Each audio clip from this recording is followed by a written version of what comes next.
Hello friends. मेरा नाम शरद कुमार है और आज मैं फिर से एक नए वीडियो लेकर आया हूँ पुलिस के बारे में। पुलिस के सामने दिया गया बयान की क्या वैल्यू होती है और क्या नहीं होती है।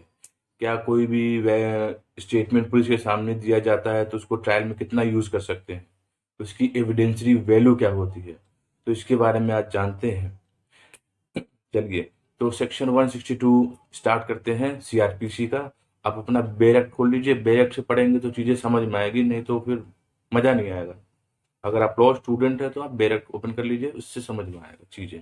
तो पढ़ते हैं सेक्शन 162 ऑफ सीआरपीसी। क्या होता है? Statement to the police officer not to be signed. यहाँ साफ साफ लिखा हुआ है कि कोई भी स्टेटमेंट पुलिस ऑफिसर को दिया जाता है उस पर साइन नहीं कराया जाएगा। ये हमारा प्राविधान है, सेक्शन 162 में दिया गया है। इसको एक बार पढ़ते हैं फिर समझते हैं, एक बार रीडिंग करते हैं।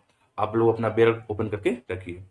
No statement made by any police officer in the course of investigation. Obviously investigation हो रहा है तभी वो स्टेटमेंट लिखेगा।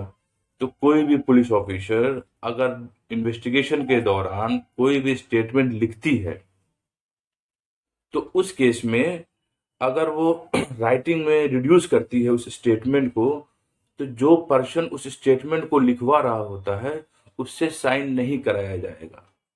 ऐसा प्राविधान दिया हुआ है। नॉट सेल सच स्टेटमेंट और any record there of weather in police diary और अदरवाइज।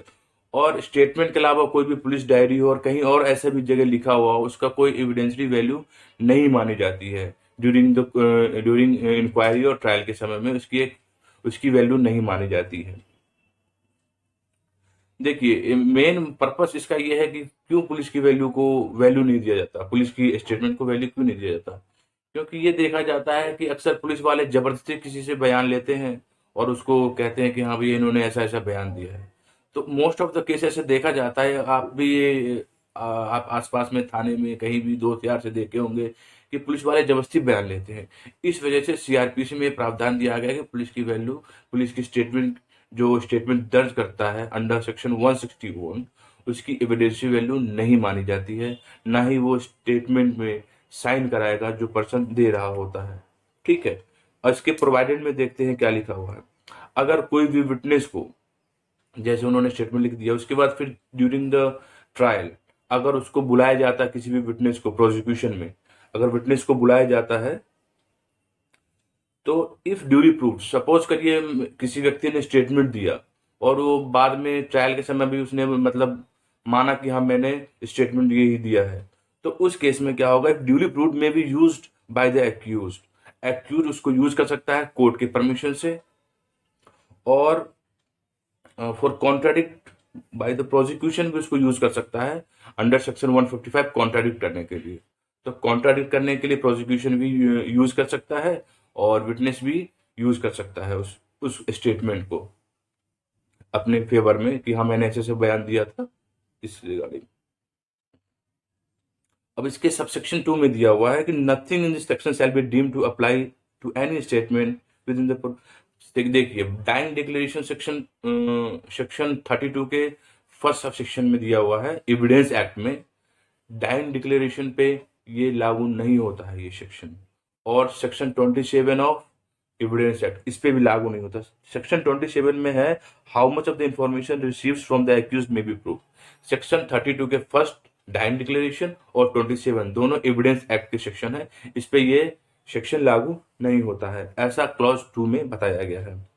और इसमें एक्सप्लेनेशन में दिया है कि an omissions to state a fact and circumstances, अगर छोटा मोटा ओमिशन है स्टेटमेंट में तो उसको जो है मान लिया जाएगा कि ये छोटे मोटे जो ओमिशन है वो सही है। सपोज करिए कि एक एक एग्जांपल से आपको समझा रहा हूँ। सपोज करिए मैंने ये बोला कि मैं वहां पे गया था और ऐसे ऐसे मैंने काम किया, फिर बाद में मैं उसको बोल सकता हूँ कि हाँ भैया वहां मैं बाइक से गया था। ये माइनर ओमिशन है, तो इसको जो है बहुत ज्यादा मतलब कि गौर नहीं किया जाएगा, इसको नजरअंदाज करके इसको एक्सेप्ट किया जा सकता है। तो एक्सप्लेनेशन में यही लिखा हुआ है। ठीक है। अब आते हैं सेक्शन 163 के बारे में। इसमें लिखा है no inducement to be offered. कोई भी पुलिस ऑफिसर किसी भी व्यक्ति को न डरा सकता है, न धमका सकता है, ना कोई उसको इंड्यूसमेंट कि हाँ भैया कुछ पैसा ले ले, कुछ ये मैं तुम्हारा काम कर दूंगा अगर ये गवाही दोगे, तो उसको ना डरा सकता है, ना धमका सकता है, ना उसको कोई रिश्वत दे सकता है। रिश्वत मीन्स यहाँ रिश्वत से ये है कि आपको कुछ लालच दे दिया कि अगर ऐसे ऐसा बयान दोगे तो मैं तुमको छोड़ दूंगा ऐसा करके, तो ऐसा पुलिस ऑफिसर नहीं कर सकता। पढ़ते हैं इसको, no police officer or other person in authority shall offer or make cause to be offered or made any such inducement, threat or promise. जैसा कि एविडेंस एक्ट के 24 सेक्शन में दिया हुआ है, उसमें 24 में दिया है confession caused by inducement, threat or promises irrelevant in criminal proceeding. अगर कुछ भी ऐसा पुलिस ऑफिसर करके कोई भी बयान लिखती है, कोई भी धमकी देके, ठीक है, कोई भी इंड्यूसमेंट करके, कोई भी वादा करके, तो इसका एविडेंसरी वैल्यू जीरो है, इसकी वैल्यू नहीं है। ये बताता है section 24 of Indian evidence act. तो ऐसा ही 163 के फर्स्ट में लिखा हुआ है कि कोई भी पुलिस ऑफिसर इस तरीके की हरकत नहीं करेगा किसी भी व्यक्ति के साथ। अब इसके 2 में लिखा है, but no police officer or other person shall prevent by any caution or otherwise any person from making in the course of any investigation the chapter any statement which he may be dispose to make of his own free will.